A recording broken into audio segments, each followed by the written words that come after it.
Point of cell software सुना है आपने? नहीं? क्या आप जानते हैं कि पॉइंट ऑफ सेल यूज़ कहाँ होता है और पॉइंट ऑफ सेल का काम कैसे किया जाता है?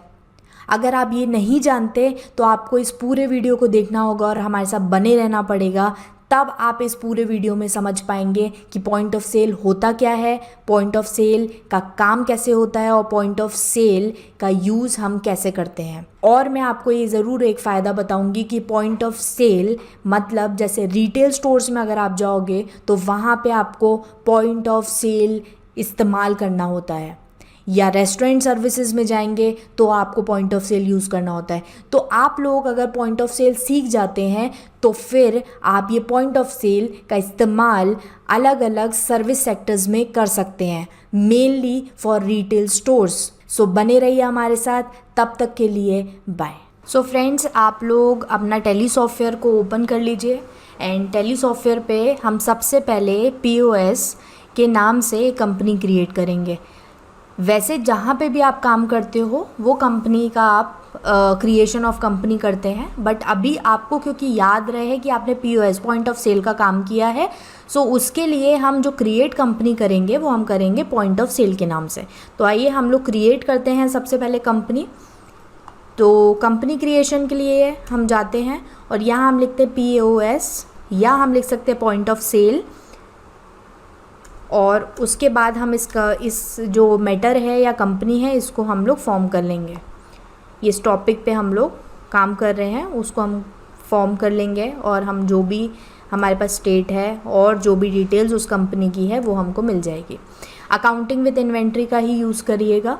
एंड इसके बाद हम financial year from and books beginning from जो है वो डाल देंगे, और इसके बाद कुछ नहीं करना है, हमको Ctrl A करके और हमको कंपनी को इंपोर्ट कर देना है।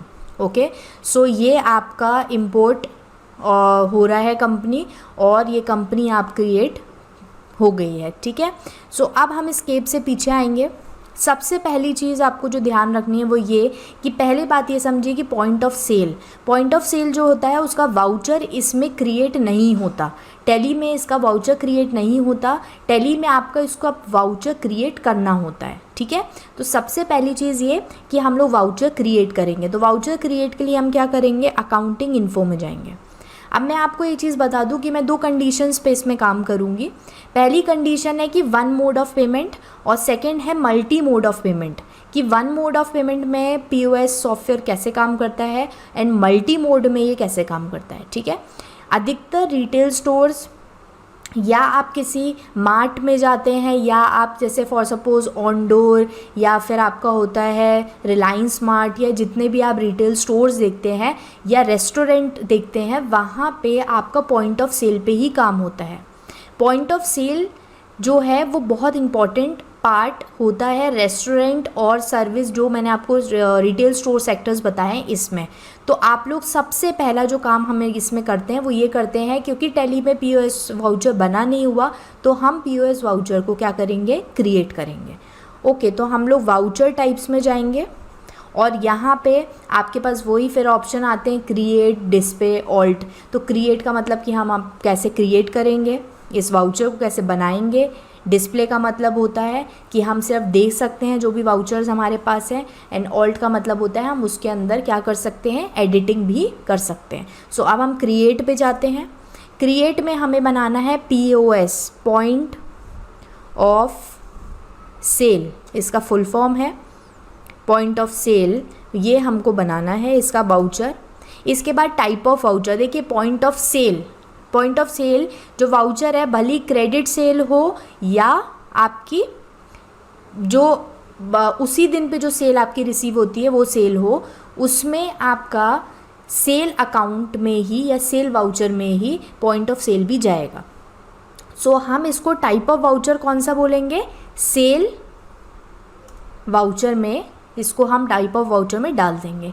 इसके बाद हम यहाँ पे मेथड ऑफ वाउचर नंबरिंग, क्या आप मैनुअल मेथड्स को यूज़ करना चाह रहे हैं वाउचरिंग के लिए, या ऑटोमेटिक नंबरिंग हो जाए, या इन दोनों में से कोई भी नहीं। तो अभी मैं डाल देती हूँ इसमें कि मैं मैनुअल इसमें वर्क करूँगी। आप ऑटोमेटिक में भी कर सकते हैं, अभी मैं मैनुअल डाल रही हूँ।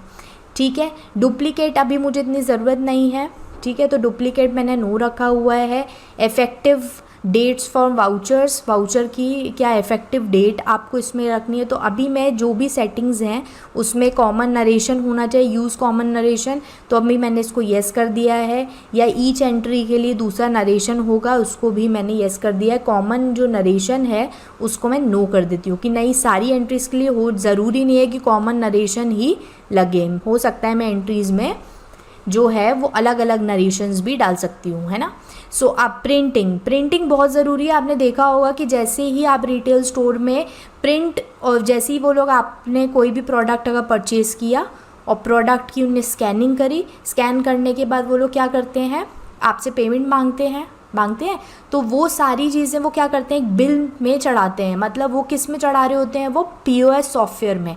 पीओएस सॉफ्टवेयर में वो जैसे ही चढ़ाते हैं, उसके बाद वो जैसे ही एंटर करते हैं, तो देखा होगा आपने, जो मशीन होती है, पीओएस जो मशीन होती है, उसमें से क्या होता है, इनवॉइस बाहर आ जाता है। सो हम प्रिंटिंग में इसको क्या करेंगे, यस। प्रिंटिंग में आप जैसे यस करोगे तो use the POS invoice. Use POS invoice क्यों, क्योंकि आपको एक मैसेज भी देना होता है पीओएस इनवॉइस में कि आप उसको कैसे, क्या मैसेज, मतलब ये फिर थैंक यू हो गया, विजिट अगेन हो गया, इस टाइप का मैसेज आप इसमें लिख सकते हैं। तो अभी मैं फर्स्ट मैसेज में लिख देती हूँ thank you, okay. And next message में मैं लिख दूँगी, नेक्स्ट में मैं लिखूँगी विजिट अगेन।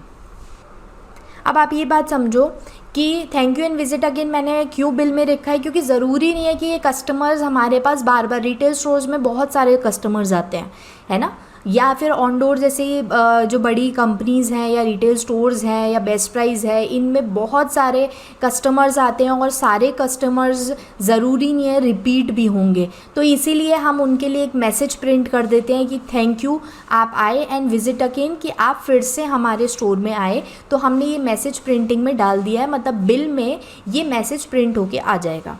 इसके बाद हम लोग कुछ डिफ़ॉल्ट प्रिंटिंग टाइटल्स करना चाहते हैं, नो। इसके बाद हम डिक्लेरेशन का मतलब होता है टर्म्स एंड कंडीशन।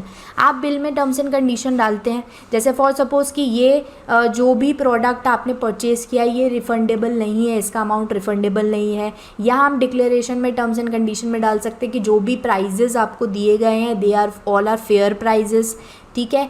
या फिर हम दे सकते हैं कि ये फ़िक्स प्राइजेज़ हैं, यहाँ पे कोई बार्गेनिंग नहीं होगी, डिस्काउंट्स नहीं मिलेंगे। तो जो भी आपकी टर्म्स एंड कंडीशंस हैं वो आप डिक्लेरेशन में आराम से डाल सकते हैं। सो डिक्लेरेशन में आपको अगर कुछ मैसेज टाइप करना है तो आप कर सकते हैं, और आप इसको येस कर सकते हैं, ओके। सो अभी मैं डिक्लेरेशन में यहाँ पे सिर्फ टर्म्स एंड कंडीशंस में डाल रही हूँ, ओके, कंडीशंस। और एक चीज़ और मैं ब्रैकेट में डाल देती हूँ, नॉट, ये मैंने डाल दिया नॉट रिफंडेबल, ओके। तो नॉट रिफंडेबल डाल दिया मैंने, और डाल दिया टर्म्स एंड कंडीशंस, और इसके बाद फिर अमाउंट नॉट रिफंडेबल, या फिर आप जो भी आपको सही मैसेज लग रहा है वो मैसेज आप इसमें डाल सकते हैं। इसके बाद वो पूछ रहा है name of class. Name of class का मतलब ये होता है कि आप कौन सी क्लास का ये वाउचर बना रहे हैं। तो हम लोग यहाँ डालते हैं POS, point of cell voucher class हम बना रहे हैं। अब इस क्लास में देखिए कि ये आपको अभी जो हम देख रहे हैं वो हम देख रहे हैं वन मोड ऑफ पेमेंट, जिसमें हम देखते हैं कैश। अब जैसे इसमें गिफ्ट वाउचर येस है, तो अभी मैं गिफ्ट वाउचर्स को नो कर रही हूँ, क्रेडिट एंड डेबिट कार्ड को भी मैं नो कर रही हूँ, चेक एंड DDs को भी मैं नो कर रही हूँ, और अभी सिर्फ मैं कैश पेमेंट्स को क्या कर रही हूँ, येस, ओके। तो कैश के सामने कैश लेजर भी आ गया। अब यहाँ ये सेकंड में पूछ रहे हैं कि भाई लेजर नेम मतलब आप इसमें कर क्या रहे हो, वाउचर में आप करना क्या चाहते हो, इस वाउचर में आप कर क्या रहे हो, या अकाउंटिंग आपकी किस टाइप से होगी। तो यहाँ पे हम क्या डालेंगे, ऑल्ट सी से हम बनाएंगे सेल्स। हम यहाँ क्या करने वाले हैं, सेल, ओके, सेल बनाएंगे। सेल्स अकाउंट में हम इसको क्या करेंगे, डालेंगे। तो अब यहाँ परसेंटेज जो बता रहा है वो है 100%। 100% का मतलब क्या होता है, 100% का मतलब ये है कि प्योर सेल है यहाँ पे मतलब जिस टाइम पे भी उस कस्टमर ने जो भी प्रोडक्ट ख़रीदा उसका पेमेंट उसको उसी टाइम करना है। ये सेल क्रेडिट सेल नहीं है, ठीक है। तो क्रेडिट सेल नहीं है, इसीलिए यहाँ पे परसेंटेज 100 है, 100% है ये, ठीक है। अब हम इसको क्या करेंगे, यहाँ पे हम इसको एंटर करके सेव। तो अभी आपने देखा कि हमने क्या बनाया, POS का वाउचर। अब आपकी जो वाउचर टाइप हैं उसमें अगर आप ऑल्ट में जाएंगे तो ऑल्ट में जाके आप देखेंगे तो यहाँ पे आपका POS वाउचर भी क्रिएट हो गया है, पॉइंट ऑफ सेल वाउचर भी क्रिएट हो गया है। तो ये देखिए आपका पॉइंट ऑफ सेल वाउचर जो कि पहले नहीं था यहाँ पे, अभी हमने इसको क्रिएट किया इसलिए ये यहाँ पे शो हो रहा है। सो अब हम स्केप से पीछे आ जाते हैं और हम लोग यहाँ पे अकाउंटिंग वाउचर्स में जाएंगे। ठीक है, आप जैसे अकाउंटिंग वाउचर्स में जाएंगे तो वहाँ F8 की दबानी है। देखिए जो सेल की होती है वही आप दबाओगे F8, और सेल की जो होती है सबसे इम्पॉर्टेंट बात की दो बात समझिए। एक होती है क्रेडिट सेल, है ना। जब आप पार्टी टू पार्टी डील करते हैं तो ज़रूरी नहीं है कि जब आपने सेल किया उसी दिन आपको पूरा पेमेंट रिसीव हो जाएगा, बट जब आप पार्टी टू कस्टमर डील करते हैं, आपकी कंपनी कस्टमर से डील करती है रिटेल स्टोर्स वगैरह में, तो यहाँ पे जो भी सेल होती है कस्टमर को वो उसी दिन पे उस सेल का अमाउंट दे के रिसीविंग करके जाता है। सो हमने सेल में हम इसको लेते हैं। तो प्योर एक सिर्फ सेल का नाम सेल अगर बोलेंगे तो उसमें क्रेडिट सेल भी कंसीडर्ड होती है, बट POS में प्योरली कौन सी सेल कंसीडर्ड होती है, जो कैश सेल होती है या फिर जो मोड ऑफ पेमेंट से उसी दिन क्लियर हो गई होती है। सो अब यहाँ पे हम सेल में जाएंगे जिसकी की है F8। F8 की में हम गए और इसके बाद हमने पॉइंट ऑफ सेल पे क्या किया, एंटर। देखिए नेम पूछा है, वाउचर टाइप में वो पूछ रहा है कि आपका पॉइंट ऑफ सेल आपका नेम हो गया, क्लास कौन सी बनाई थी हमने, POS। तो जैसे ही आप इतना करोगे तो यहाँ पे देखिए क्या आ गया है, वाउचर जो क्रिएट हुआ वो कौन सा हुआ है, point of sale. Point of sale आपका वाउचर क्रिएट हो गया। अब इसके बाद हम लोग अब थोड़ा सा मैंने जो आपको डेटा शीट फॉर्म की है मैं आपको थोड़ा डेटा शीट समझाऊंगी, और डेटा शीट के बाद हम डेटा शीट से कैसे हम यहाँ पे पॉइंट ऑफ सेल का काम करते हैं वो मैं आपको सिखाऊंगी। सो अब अपन थोड़ा डेटा शीट देखते हैं। ये है data sheet. Okay, data sheet में देखिए पार्टी नेम मैंने लिखा हुआ है, party name in the sense कि जो कस्टमर्स आए हैं, ठीक है, जो कस्टमर्स हमारे स्टोर से जो चीज़ें लेने आए हैं, तो यहाँ पे मैंने सुमित, वीर, इन लोगों को कस्टमर बनाया है ना।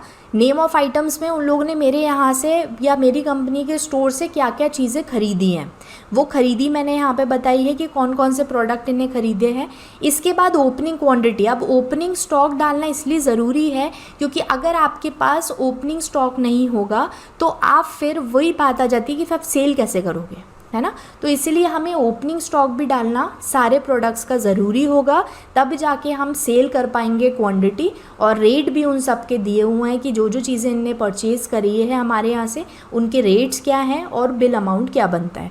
सो अब ये हमारी डेटा शीट है और इसको ही हम POS पॉइंट ऑफ सेल, मतलब जो कस्टमर हमारे पास आएंगे उन कस्टमर की हम बिलिंग कैसे करेंगे वो हम पॉइंट ऑफ सेल में सीखेंगे। उससे पहले सबसे पहले हम लोग क्या डालेंगे, ओपनिंग स्टॉक। तो अब हम लोग ओपनिंग स्टॉक बनाते हैं और ओपनिंग स्टॉक चढ़ाते हैं। सो ये आपका हो गया है क्या, शीट। अब आप टैली पे आ जाइए आप। ओके, जैसे ही आप टैली पे आए तो सबसे पहले हमें ओपनिंग स्टॉक चढ़ाना है। तो आप POS तो हमारा पॉइंट ऑफ सेल आप समझ गए कि पॉइंट ऑफ सेल वाउचर पे आप कैसे पहुंचोगे, ठीक है। अब आपको नेक्स्ट जो स्टेप करना है वो क्या करना है, स्केप से पीछे आ जाइए और अकाउंटिंग इनवॉइस में जाइए, ठीक है। जैसे आप अकाउंटिंग इनवॉइस में जाओगे तो यहाँ पे आपको, यहाँ पे नहीं, बिकॉज ऑफ इन्वेंट्री है तो इन्वेंट्री इनवॉइस में हम जाएंगे। इन्वेंट्री इनवॉइस में हम जाएंगे कहाँ पे, स्टॉक। ओके, स्टॉक में जाके हम लोग करेंगे क्रिएट, क्योंकि यहाँ अभी कुछ भी क्रिएट नहीं है। तो अब हमारे पास जो भी इन्वेंट्री है वो हम उसका सबका ओपनिंग यहाँ पे डाल देंगे। तो अब हम सबका ओपनिंग यहाँ पे डालते हैं। तो कौन कौन सा इन्वेंट्री में है वो हम डालते हैं। जैसे फॉर सपोज़ ये है बाथरूम रोल्स है, ओके, तो हम यहाँ डाल देते हैं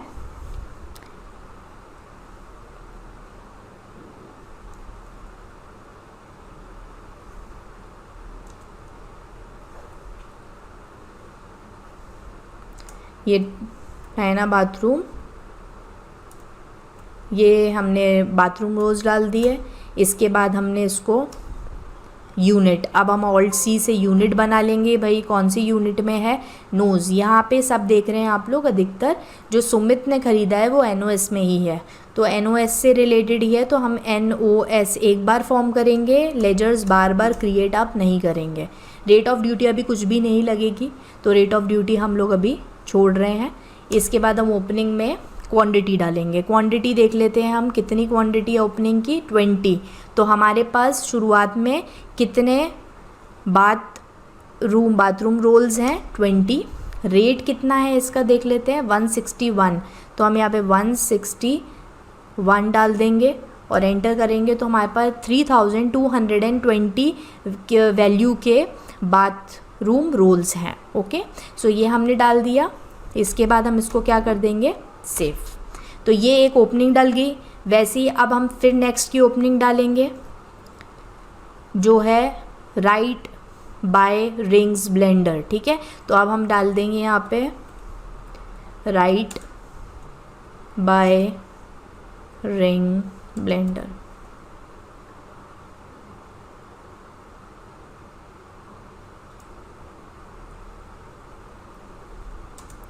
ओके, सो ये मैंने ब्लेंडर डाल दिया और यहाँ पे मैंने इसको किस में ले लिया, NOS में। ये देखिए NOS में दिख रहा है, तो यहाँ मैं इसको NOS में ले लूँगी। फिर मैं इसमें क्वांटिटी डालूँगी, देखते हैं क्वांटिटी कितनी है ब्लेंडर की, 30।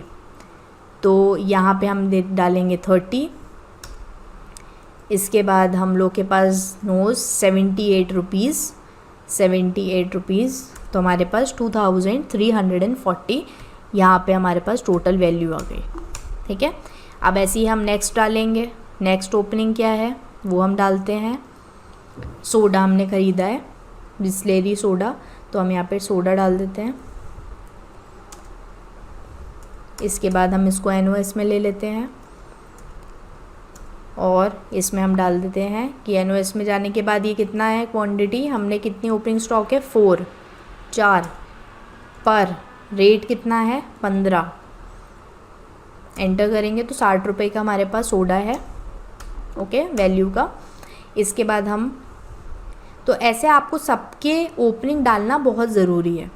अगर आप यहाँ पे ओपनिंग नहीं डालेंगे तो आप फिर बेच कैसे पाएंगे, नहीं बेच पाएंगे ना, क्योंकि आपके पास जब ओपनिंग स्टॉक ही नहीं है, जब आपके माल ही नहीं है या स्टॉक ही नहीं है आपके पास, तो फिर आप उसको बेच कैसे रहे हो, ये पॉइंट आ जाता है ना। तो इसलिए आपको ओपनिंग सबका डालना ज़रूरी है, इसलिए मैं आपको ओपनिंग डाल के बता रही हूँ। और ये ओपनिंग ऐसे ही आपको एज इट इज़ सबकी डालनी है। अभी मैं सुमित का आपको काम करके बता रही हूँ, फिर जब हम वीर का काम करेंगे तो उसमें आप ओपनिंग फिर आप लोग को खुद से डालना है। इस डेटा पे जो वर्किंग चलेगी उसमें आपको खुद से ये काम को करना है। ओके, जो मैं आपको प्रोसेस बता रही हूँ। सो क्वांटिटी हमने 12 डाल दी। रेट हम देख लेते हैं, रेट है कॉफ़ी का 115, तो 115 ये मैंने डाल दिया। और यहाँ पे 1380 की मेरी 12 नोज़ है वो ऑफ कॉफ़ी आ गया। नेक्स्ट हम देख लेते हैं, नेक्स्ट है chilli whole, OS chilli whole, OS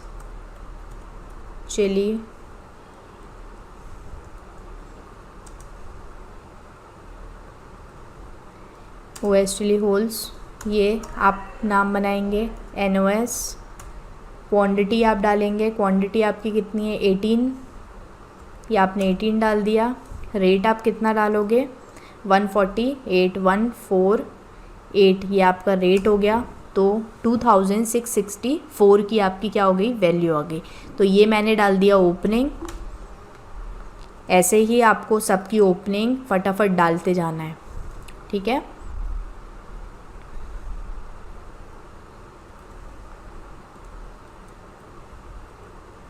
ये फिर हम डालेंगे कैश,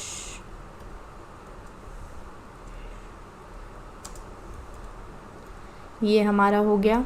ओके, ये हमारा हो गया नंबर्स। यहाँ पे हम डालेंगे ओपनिंग देख लेंगे हम शीट में। आपको ध्यान से देखते हुए जाना है कि कितनी ओपनिंग है कितनी नहीं है। 12 रेट देख लेंगे हम 556, तो वैल्यू आ गई 6672।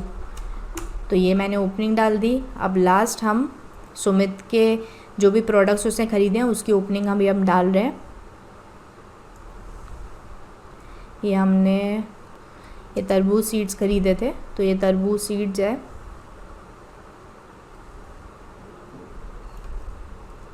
ठीक है, तरबूज के सीड्स NOS पैकेट के हिसाब से होते हैं ये, बट अभी हमने NOS इसमें डाला है तो NOS डाल देते हैं हम लोग।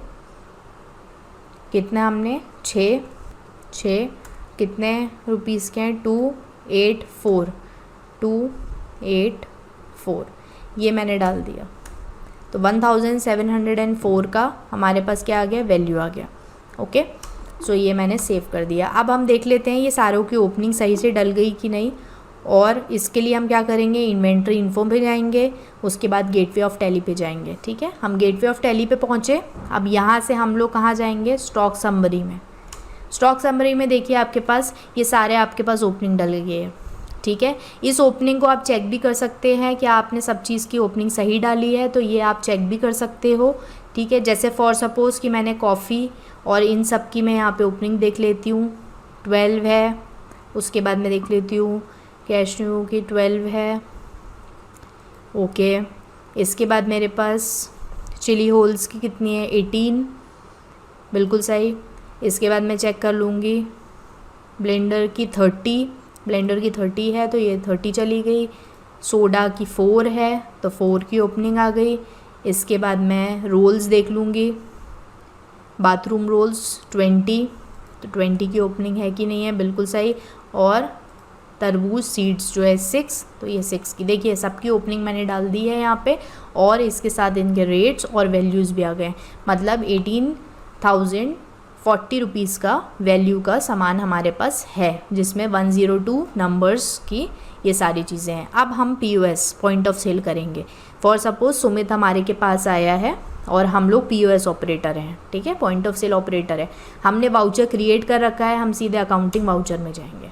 POS खुला हुआ है, अब POS में हम एंटर करेंगे और सबसे पहले हम क्या लिखेंगे, डेट। आप डे टू डे काम करते हैं तो डे टू डे आपको डालना पड़ेगा। जैसे 1 तारीख, अभी मैं 1 तारीख का काम बता रही हूँ आपको, तो 1 तारीख की ही चीज़ें बताऊँगी। तो 1 तारीख को हम गए, एंटर किया, यहाँ मैंने बनाया ऑल्ट-सी से सुमित,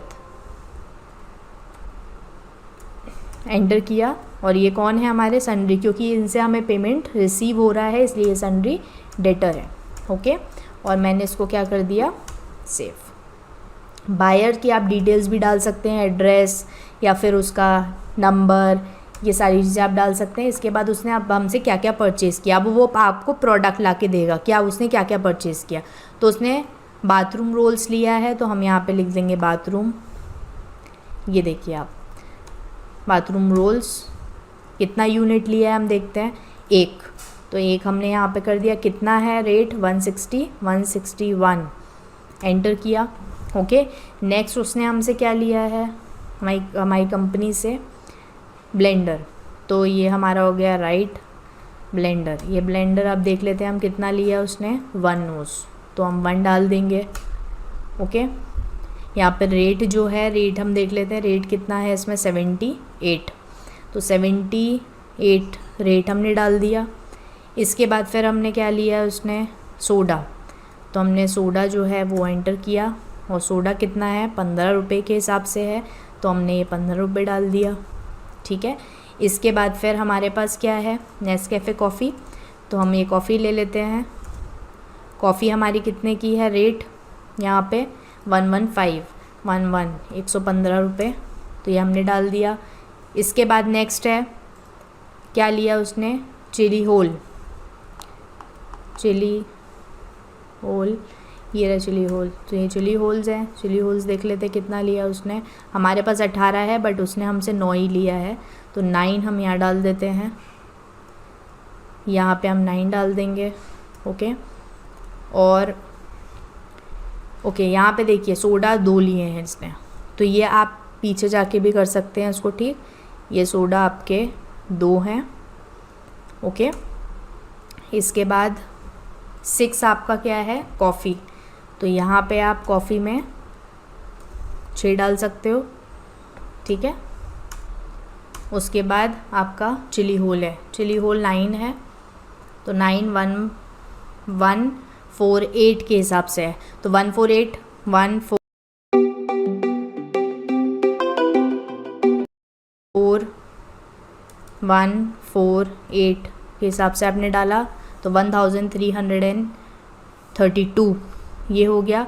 इसके बाद आपने डाला यहाँ पे, उसके बाद उसने क्या परचेज़ किया आपसे, 6, रेशियो ये कि आपसे 6 परचेज, हम रेट डाल देंगे, रेट कितना है 556। इसके बाद फिर उसने क्या परचेज़ किया आपसे, तरबूज सीड। तो तरबूज सीड्स जो है हम लोग ने, उसने हमसे कितने लिए हैं तरबूज सीड्स, वो देख लेंगे 3।